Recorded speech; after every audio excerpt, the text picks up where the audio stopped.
সালামু আলাইকুম। বিএনপির একজন নেতা বলেছে, জামাত যদি ক্ষমতায় আসে তাহলে দেশকে আফগানিস্তানে পরিণত করবে।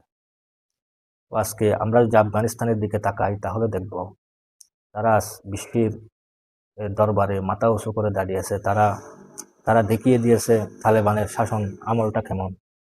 তারা দুর্নীতির বিরুদ্ধে যুদ্ধ ঘোষণা করেছে, তারা মাদকের বিরুদ্ধে যুদ্ধ ঘোষণা করেছে, অন্যায় অপকর্ম যতগুলি রয়েছে সবগুলোর বিরুদ্ধে তারা যুদ্ধ ঘোষণা করেছে।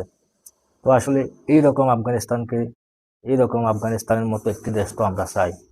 তো আসলে এরা বারবার আফগানিস্তানকে টেক দিয়ে তারা বাংলার মানুষকে কি বোঝাতে চায়, বাংলার মানুষ আর এই রাজাকার আফগানিস্তান বানাবে, এই ওষুধগুলা আর খাবে না। তারা এখন নতুন ওষুধ খেতে চায়, তারা ভালোবাসা পেতে চায়, ভালোবাসা আপনাদের কাছ থেকে দেখতে চায়, শিখতে চায়, মানুষকে ভালোবাসা দেখাবেন। এখানে আফগানিস্তান রাজাকার বলে নিজেদের ভোট কুয়াবেন না।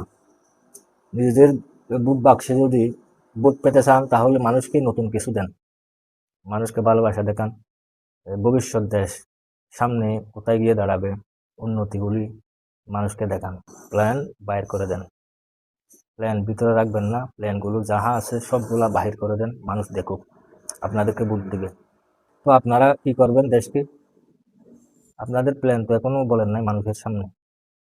আপনারা তো বিগত দিনের শাসন আমলটা মানুষ দেখেছে, দুর্নীতিতে বারবার চ্যাম্পিয়ন হয়েছে।